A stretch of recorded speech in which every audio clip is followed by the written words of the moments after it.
Hello, Sisters in Crime. Thanks for joining us on what is usually our Tuesday, 1 p.m. Eastern Time, US live. Today, we are doing it at a slightly different time because of scheduling conflicts, but I am delighted to be joined by Katharine Schellman today. So Katharine is going to be talking to us about researching beyond history's white, straight, wealthy main characters. First, I have a couple of Sisters in Crime housekeeping announcements before I get to the proper introduction for Katharine. So Sisters in Crime is running a sale for the low price of $30. You can join Sisters in Crime from now until the end of the year using the code SUMMER26. So if you've been curious about all the things that Sisters in Crime has to offer, now is your chance to be part of this fantastic organization for only $30. We are about to kick off our summer scrawl, so it's a great time to join. The summer scrawl is a motivational tool that you can use in many different ways. So we have writing sprints, we have some live coaching that's taking place, we have a summer scrawl, little groups that you can join online, and all of that is going to kick off on July 1st. And this month and next, until the end of July, we are open for entries for the Pride Awards. And this is an award where we're looking for emerging LGBTQ talent. So if you have a manuscript that's in process and you're interested in finding out more about the Pride Award submissions, head on over to the Sisters in Crime website and check out those details. By the end of July, get your entries in. So now I'm going to pivot to introducing the fabulously talented Katharine Schellman. So Katharine, thanks so much for joining us today. Katharine is a former actor, dancer, and political consultant who now writes historical mysteries. So Katharine has the Lily Adler mysteries, which are like Bridgerton with less sex and more murder, and also the Edgar-nominated, woohoo, Nightingale mysteries. And those are jazz age mysteries set in New York, featuring a sleuth who is a seamstress by day and a speakeasy hostess by night. The New York Times Book Review called her plucky and resourceful. And the same could be said of Katharine Schellman, who is a fantastic researcher. So thank you, Katharine, and thanks for sharing your wisdom with the Sisters in Crime today. Thank you so much for having me, Mindy. And yeah, anyone who is thinking about Sisters in Crime, definitely take advantage of that chance to join because it is a phenomenal organization. It will be the best $30 you've ever spent, I can pretty much guarantee. Sure. So let's talk about the setting of your Nightingale mysteries. And this is a speakeasy. Yes. So since our topic today is talking about histories that sometimes are not the ones that we learn in school, the speakeasy seems like a particularly good place to set a story where you're looking at histories of characters that may not take the main stage in the history books that we were taught as kids. Did you find that to be true? How did you land on that setting, and how did you pick what kinds of characters to include? It was so true. It turned out like having a speakeasy for a setting was just the best place to bring together so many different types of characters. So I had my main character in mind. When I'm writing, I almost always start with the main character and then sort of branch out from there. And I knew she was going to be in Jazz Age New York City. But then I had to actually research what that was going to be like. I knew I didn't want to be writing about sort of the Great Gatsby style characters. I didn't want to be with the upper class. I wanted to be with the working class folks. I wanted to be sort of the people keeping the speakeasies running and actually working at them rather than just visiting for a very fancy party. So I had to dive into a lot of the research for that. And what I found was that, speakeasies were kind of in 3 tiers, you could kind of say, during the Jazz Age. There were the places that were just like back alley moonshine, like you might have been getting a tin can of poison and you didn't know if you were going to survive the night if you drank it. And then there were the places that were... That sounds like my kind of place. Well, that's where the term blind drunk comes from. Because there were poisons that would just leave you blind. Like there's YOLO, YOLO. Right? So you didn't know what you were going to wake up like the next morning. It was a very exciting time. And then there were the like very wealthy, like they were catering to a wealthy clientele sort of speakeasies where it was basically just a fancy restaurant, a fancy bar. Reporters would hang outside with cameras to catch like socialites and actors going in, and no one was really hiding the fact that there was drinking going on. They just weren't talking about it, but everyone knew what was happening, and they would get pictures of people in their fancy clothes going in. But in between those, you had places that were very much like just the bars of today. It was where people you'd get all the different classes mingling. You'd get the wealthy people, you'd get the poor people. Just as long as you could go and afford a drink, you get the working class folks. And within that, you also had so much mingling across racial lines, across like gender lines, different sexualities, because speakeasies were basically, they were already illegal. There were already people were already breaking the law and being real naughty just by being there. So adding in all these other layers of, people you weren't necessarily supposed to be spending time with, like the middle class white girl who was sneaking out without her parents knowing that she was going to a speakeasy. Why not dance with a young, Chinese immigrant while she was there? Like, that was a very common thing, to the point where newspapers would like report on it in panic. Like, don't let your daughters go out to these places. They will dance with Black men. Like, they will dance with other women. Like, you don't know what's going to happen there. And like, it was just such a common thing that once you were there, like, you just kind of joined in. And there's a fantastic quote that I found. I'm not going to remember the exact newspaper. I think it was the New Amsterdam Press. That might have been the name, but it was a Chicago newspaper that said the speakeasies of our time have done more for race relations in the last decade than the churches have done in the last 100 years, because there was so much mingling across those lines of race and class and gender that there were no other opportunities to do. Like, you did not cross those barriers outside of these places. And so it just became this phenomenal, this incredibly rich place to draw on for a setting. And it let me bring so many different characters in. It was so much fun to write about.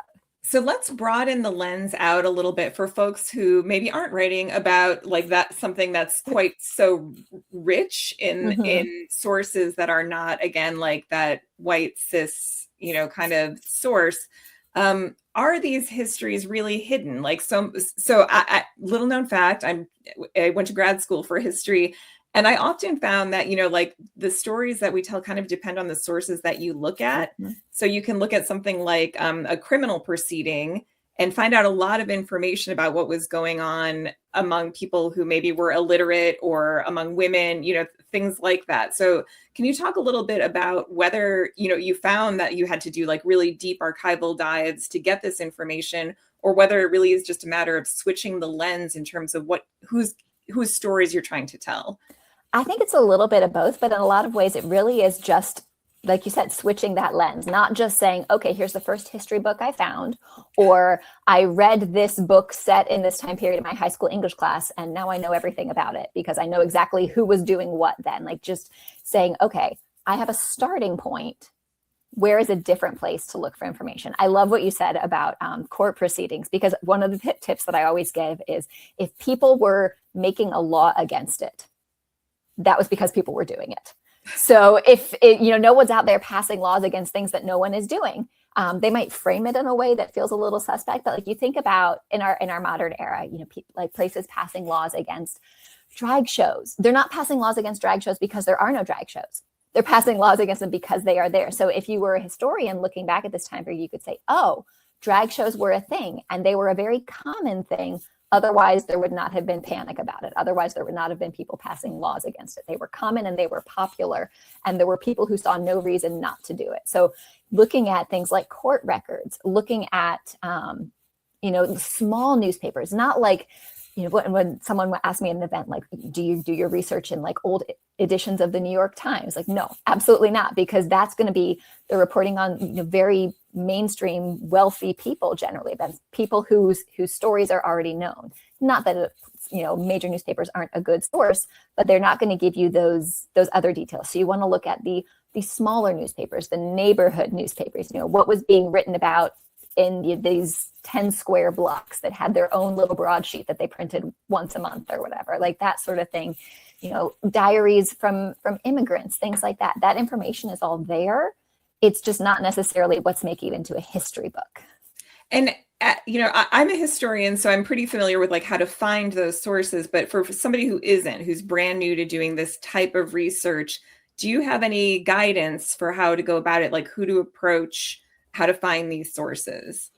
I mean, I always say God bless all the librarians and archivists who have spent the last 20 years putting so much information online, because a lot of it is online now. A few decades ago, you would have had to go to the Library of Congress. You would have had to go to London, to New York City, to this random courthouse in a small town in Kansas to find this information. And those still can be really good places, because some information is never going to make it online. So if you're doing your small town setting, see if you can go there, see if you can find somewhere comparable and go look in their newspaper archives from the last 100 years. But if you don't have the ability to do that, there are a lot of things being put online now. Newspapers.com is a great resource because they have hundreds, thousands of newspapers from multiple centuries, where they've just archived them, they compiled them, and they put them online. And you can really search by topic and location, by year, and find a lot of information that way. You can take what are more accessible resources, more accessible sources, like a historian who's written a book, and to look at what sources they put in their bibliography and see if you can get your hands on some of those, because that can guide you towards those more primary resources and give you a sense of what is actually available. Even just like a Google search. I mean, probably not Google anymore, because they're not citing their sources. They're not giving you websites. Go to DuckDuckGo or something like that. But yes, definitely be careful in this age of AI, using anything AI powered for historical research. You want to cite those sources and then go to the real source, not just look at that AI summary, because that could be any wild thing. Absolutely. Well, I mean, that's the thing, is a lot of times when you look at something that is that search engine AI source, is they're pulling from these very popular sources. They're going to pull from the thing that everyone else has already looked at, and the thing that has sort of those mainstream main characters. But if you dig a little deeper than that, if you go to, like the small newspapers, if you go to the county records office, if you go to the random map that some wonderful librarian has put online of this small town, or even of a large town, but from 300 years ago, that stuff is online now. And I think it means that this is a really phenomenal time to be doing that kind of research, because there's just so much more that's accessible to writers now than there was a few decades ago.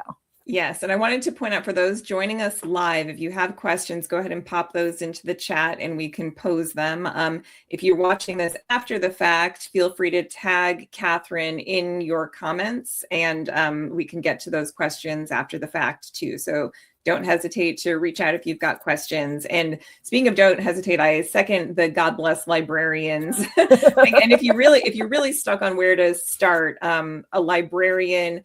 And oftentimes, so my husband works as a historian, and if you can kind of cold email a professional historian, they don't get a lot of those. They love professional historians. They love being asked about history. Like if you're like, hey, I saw that you studied this topic and I have a question about it. Do you think you could answer? They love it. They want to do that so badly. People get into these fields because they love sharing information. Speaking of librarians, go to your local library and say, I'm researching this thing. Can you help me find sources? Libraries have, databases. They have access to research databases or newspaper databases that an average citizen doesn't have access to, because they cost money. But they'll have a subscription that's accessible at the library, and you can use that subscription, so you're not paying for access to JSTOR or something like that. So it's really, the resources are out there, and a lot of times you do have to talk to a person, which can be very scary for writers who are used to just sitting in front of their computer all day by themselves. But the people who are in these fields are in the fields because they love this information and they want to share it. They want other people to know it. Or even just, I've had people email me and say, I'm researching the 1920s. Where can I start? I'm like, oh, here's a bibliography. Everyone who has poured a lot of time into learning about something wants to share that information somewhere. Yes. And obviously one common thread as I've been doing these Instagram lives is the importance of being a good person in general, and a nice, normal human being in general. And that definitely applies to asking for help, that you want to go in knowing maybe a little bit, having educated yourself somewhat, and not expecting to take up huge amounts of people's time. But if you're open and willing to learn and excited about a topic, you can almost always find someone who's going to set you on the right path, at least, and then it's up to you. So speaking of up to you, a common thing in Goodreads is for people to Goodreads reviews of historical books is for people to go buck wild about something that they saw that was inaccurate, that really got under their skin, and they need to write, like a 4 scrolling page review of how that thing was inaccurate. So are there things, and a lot of times that stuff is in there for, like with Bridgerton, they're not trying to be historically accurate. Don't get up on them about the costumes and the language that people are using. It's kind of a pastiche of the period. So depending on what your goal is, if it's like perfect historical accuracy versus like we're going for vibes, that's something to keep in mind.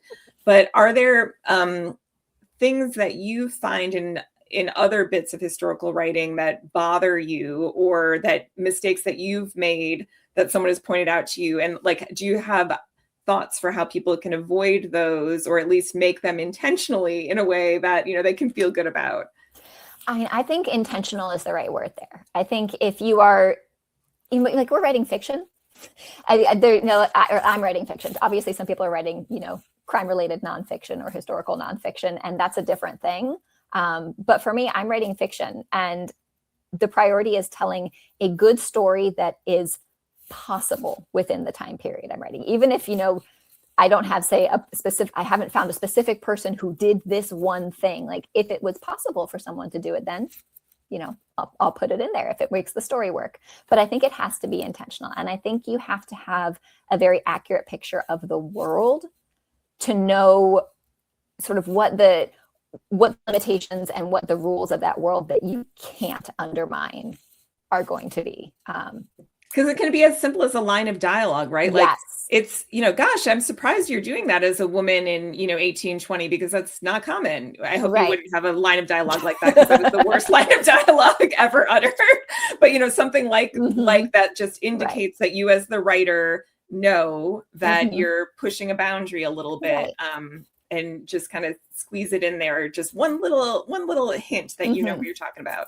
And I think if the world itself feels believable, and if, the history buffs out there who are reading it can tell that you made the effort to make the world itself make sense and stay as accurate to the world as possible, they're willing to go along with you on a lot of details that maybe are a little bit fudge. But I like to put notes in my author's note to say, like, hey, I know this was wrong, but I did it on purpose, so don't come at me for it. Although I will say a lot of the things, especially when you're writing about these more like marginalized groups or people who aren't necessarily making it into history books in the same way as, the wealthy, straight, cis, white men are, a lot of the things they come at you saying, I don't think this is accurate, actually are. Like it's usually the things people don't expect to be true a lot of times were, because people have always been weird.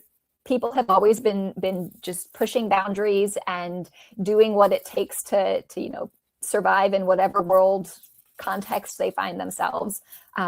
People have always made bad decisions or done unexpected things, and people have always been people. So they're going to make a lot of similar choices to what we do now. And I think that really surprises people, because they think of historical figures as being very different than we are now, and it's really just people are people.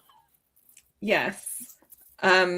So this is maybe a question like asking you to choose your favorite child, but you have 2 very different time periods that you write in. So you've got the Lily Adlers that are Regency England, and then you've got these, more modern jazz age New York books in the Nightingale books.